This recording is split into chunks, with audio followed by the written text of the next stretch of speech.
Hello everyone, welcome to my YouTube channel English literature zone. आज के video में हम लोग द स्कारलेट लेटर, जो कि पेपर 8 के लिए काफ़ी इंपॉर्टेंट क्वेश्चन है, उसके बारे में पढ़ेंगे। तो चलिए वीडियो शुरू करते हैं। वीडियो जो काफ़ी इजी लैंग्वेज में होगा और वीडियो के थ्रू आपका हेल्प होता है, वीडियो आपका सिलेबस का है, तो प्लीज़ आप लोग वीडियो को लाइक कीजिए, चैनल को सब्सक्राइब कीजिए और कमेंट करके भी बताइएगा वीडियो आपको कैसा लगा। तो चलिए अब वीडियो शुरू करते हैं। The scarlet letter is an American romantic novel, एक अमेरिकन रोमांटिक नॉवेल है। That was published by Nathaniel Nathaniel Hawthorne के द्वारा जिसको पब्लिश किया गया है इन 1850 में। The theme of this novel is, जो नॉवेल का थीम है, रिवेंज है, शीन है और गिल्ट है। It has been performed countless time on stage and as a film. तो इस नॉवेल को जो है ना बहुत टाइम, मतलब काउंटलेस टाइम, अनगिनत बार पब्लिश मतलब परफॉर्म किया गया स्टेज पे और as a film. The scarlet letter begins with a prelude, एक प्रील्यूड यानी भूमिका से, प्रस्तावना से शुरू होता है। इन विच, जिसमें कि एन अननेम्ड नैरेटर, एक मतलब नैरेटर है, वक्ता है, अननेम्ड है, जिसका कि नाम क्लियर नहीं है, एक्सप्लेन द नॉवेल्स ओरिजिन, बताता है कि कैसे इस नॉवेल का ओरिजिन यानी कैसे नॉवेल शुरू किया गया। While working at the sales custom house, जब मतलब द नरेटर, वो जो वक्ता है, जब सेल्स कस्टम हाउस में मतलब काम कर रहा था, डिस्कवर ए मैन्यूस्क्रिप्ट, तो उसको एक मैन्यूस्क्रिप्ट मिलता है, मतलब हाथ से लिखा हुआ paper, accompanied by a beautiful scarlet letter A, जिसके ऊपर मतलब सुंदर सा एक ए लेटर लिखा हुआ था, स्कारलेट लेटर लिखा हुआ था, उभार के लिखा हुआ था ए, सुंदर सा letter. After the narrator lost his job, अब जो नरेटर है, वक्ता है, जब अपना जॉब खो देता है, he decided to develop the story told in manuscript into a novel. तो वह डिसाइड करता है कि जो भी मैन्यूस्क्रिप्ट, जो उसको मतलब हाथ से लिखा हुआ जो मिला हुआ था कहानी को, एक नॉवेल के रूप में लिखेगा, मतलब कहेगा। The scarlet letter is that novel, और वही नॉवेल है द स्कारलेट लेटर। अब आगे है, अब इस नॉवेल की कहानी पे आते हैं। The novel is set in 17th century Boston. Novel जो है शुरू होता है 17th सेंचुरी बॉस्टन में। A city governed by strict Puritan law, जहाँ पे बहुत ज़्यादा स्ट्रिक्ट प्यूरिटन लॉ था। The story begins with Hester Prynne, story जो है हेस्टर प्राइन से शुरू होता है। Emerges from the prison wearing an elaborate gold embroidered scarlet letter है, जो कि मतलब हेस्टर प्राइम जेल से निकलती है एक मतलब वियर किए हुए एक गोल्ड एम्ब्रॉयडेड, मतलब एकदम सुनहले रंग का स्कारलेट लेटर ए पहने हुए, ऑन हर ड्रेस, अपने ड्रेस पे एक मतलब उभारा हुआ रहता है, एक एम्ब्रॉयड किया रहता है उनके ड्रेस पे इस ए लेटर। ठीक है, वो जेल से निकलती है। हेस्टर, वो हैज़ कमिटेड एडल्ट्री, हेस्टर क्या की थी, एडल्ट्री की थी, मतलब कुछ गलत काम की हुई थी, किसी से अफेयर की हुई थी। Something the entire town knows because, no, जिसके बारे में पूरे टाउन को पता थी, शहर के को पता था। Because she has given the birth of a child named Pearl, क्योंकि वह एक बच्चे को जन्म दी थी जिसका नाम था Pearl. Whom she currently carrying in her arm, जिसको कि नॉर्मली अभी वो अपने आर्म्स में मतलब कैरिंग किए हुए, ढोए हुए हैं, लिए हुए हैं, जब वो जेल से निकल रही थी। And she has no husband, और सबसे बड़ी बात तो उसका हस्बैंड नहीं है, इस वजह से नॉर्मली उसके इस एक्शन को पाप माना जाता है कि उसका हस्बैंड नहीं है और उसको एक अफेयर से एक बच्चा हो गया है जिसका नाम है peered. Actually see doesn't have a husband, लेकिन एक्चुअली क्या है कि उसको हस्बैंड था, but he is been missing for a couple of year, लेकिन वह मतलब कपल ऑफ ईयर मतलब बहुत सालों से कहीं चला गया है, कहीं गायब हो गया है, मिसिंग है। सो सी हैज़ नो प्रेजेंट हस्बैंड, तो सो सी हैज़ नो प्रेजेंट हस्बैंड, तो उसके पास जो अभी प्रेजेंट में कोई हस्बैंड नहीं था। As a part of her punishment, उसको पनिशमेंट के रूप में, for having committed the sin of adultery, जो वो एडल्ट्री की थी, मतलब किसी और से अफेयर की हुई थी, she has to wear a scarlet letter A, उसको एक उभारा हुआ ए लेटर पहनना पड़ता था, ऑन हर ड्रेस, अपने ड्रेस पे, एट ऑल टाइम, सारा times. A crowd waits expectantly, एक क्राउड उनका मतलब पूरा वेट कर रहा था। As Hester is force to climb up a scaffold, इस हेस्टर को मतलब फोर्स किया गया एक स्केफोल्ड, एक चबूतरे पे चढ़ने के लिए, टू इंड्योर पब्लिक शेम, ताकि उसको एक पब्लिक शेम सहना पड़े, लोगों का शर्म, फॉर हर शेम, उसके पाप के लिए, जो भी वो पाप की थी, जो अफेयर की थी। वाइल ऑन द स्केफोल्ड, जब वो चबूतरे पे थी, Hester is terrified to recognise her interest husband, तो हेस्टर को क्या दिखता है ना, उसका हस्बैंड दिखता है, चिलिंगवर्थ, जिसका नाम है चिलिंगवर्थ, वो रिकॉग्नाइज, पहचान भी लेती है थोड़ा सा कि वो उसका हस्बैंड है। इन द क्राउड, उस भीड़ में, recognise her too and is shocked, वो उसको पहचान लेती है और काफ़ी शॉक भी होती है क्योंकि वो बहुत साल से नहीं मिली हुई अपने हस्बैंड से।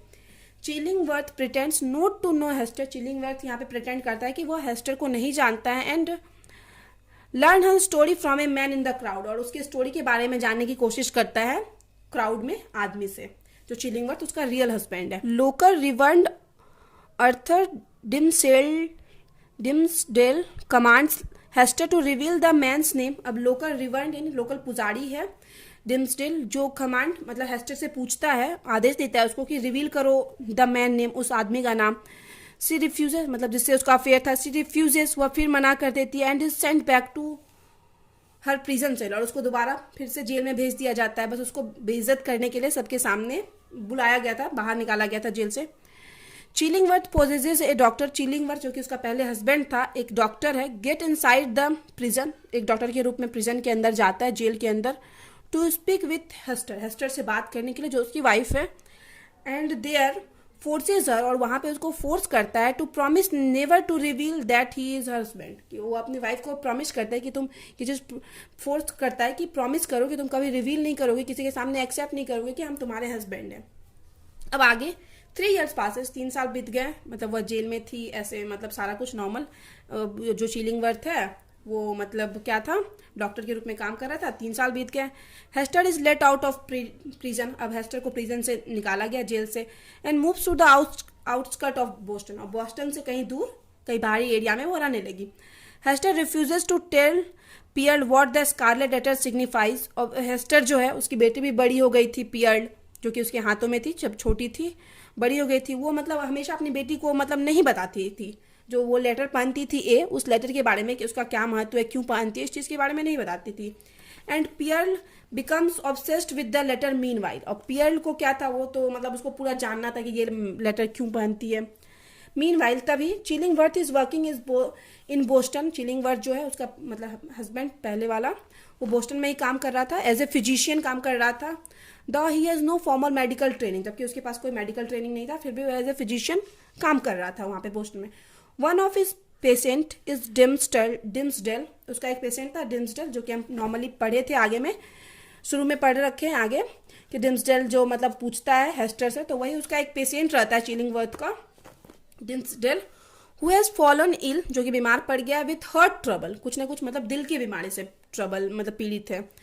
चिलिंगवर्थ moves in with Dimmesdale to care for him full time, Chillingworth अब डिम्सडेल के साथ रहने लगता है उसका केयर करने के लिए, ताकि पूरे टाइम उसका केयर कर सके, and begins to suspect a connection between Dimmesdale heart ailment and the Hester crime, और ये मतलब चिलिंगवर्थ को ना संदेह हो जाता है कि ये जो डिम्सडेल है उसके हार्ट में जो भी प्रॉब्लम है उसके बीच, और हेस्टर क्राइम जो उसकी वाइफ कोई क्राइम की थी, पाप की थी, अफेयर, उन दोनों के बीच में कोई ना कोई तो पक्का संबंध है, उसको यहाँ पे डाउट होता है चिलिंगवर्थ को।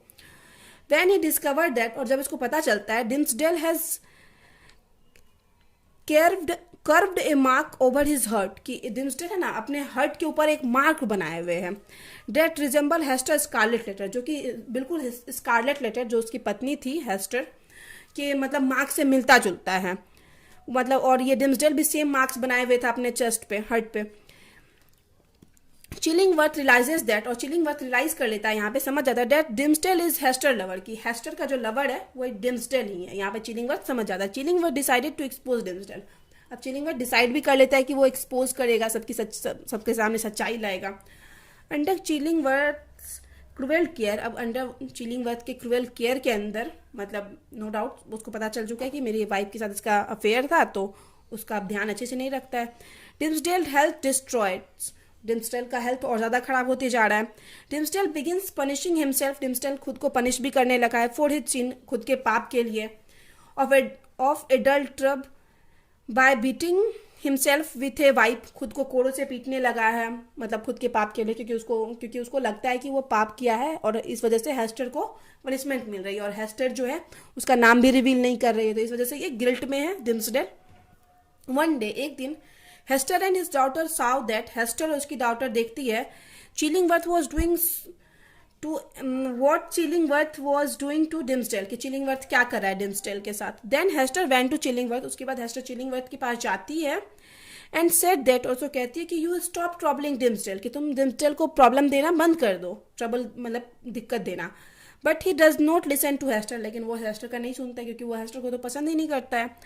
देन हेस्टर मीट्स डिम्सडल, फिर हेस्टर डिम्सडल से मिलती है एंड टेल्स हिम, और उसको कहती है that the one you are getting treated, और उसको बताती है जिससे तुम अपना इलाज करवा रहे हो, फॉर इज हर हस्बैंड, और वो मेरा हस्बैंड है. ये चीज़ बता देती है हेस्टर डिम्सडल को, जो किसी को अभी तक मालूम नहीं था कि चिलिंगवर्थ हेस्टर का हस्बैंड है. हेस्टर अब आगे है, टेल्स डिम्सडल, हेस्टर डिम्सडल को बोलती है दैट चिलिंगवर्थ टॉर्चरिंग हर, कि चिलिंगवर्थ उसको टॉर्चर कर रहा है and he should stay away from him, और डिम्सडल को उससे दूर रहना चाहिए. ये सजेशन देती है हेस्टर सजेशन देती है डिम्सडल को. दैट्स व्हेन, तभी Hester and Dimmesdale plan together, plan करते हैं, एक प्लान योजना बनाते हैं to leave the city with their daughter, कि वो अपनी बेटी के साथ इस सिटी को छोड़ के चले जाएंगे. बट नेक्स्ट डे, लेकिन अगली सुबह, Dimmesdale confesses in front of everyone that his affair was with Hester. But अगले दिन क्या करता है डिम्सडल, कि सबके सामने मतलब कन्फेस कर लेता है, पूरे मतलब लोगों के सामने, सारे आदमी के सामने, कि उसका हेस्टर से क्या था, अफेयर था. ही ओपन्स हिज शर्ट, अपना शर्ट खोलता है, ओपन करता है and shows the sign of a, और एक साइन जो बनाया रहता है अपने हर्ट पे ए का, वो दिखाता है. एंड सेज, और कहता है that I deserve the same punishment, कि मैं भी सेम पनिशमेंट डिजर्व करता हूँ एज हेस्टर, जो हेस्टर को मिला है. He commit suicide in front of the whole public, पूरे पब्लिक के सामने सुसाइड कर लेता है, आत्महत्या कर लेता है. एंड गिव्स हिज लाइफ, और अपना जान दे देता है in the arms of Hester, Hester की बाहों में.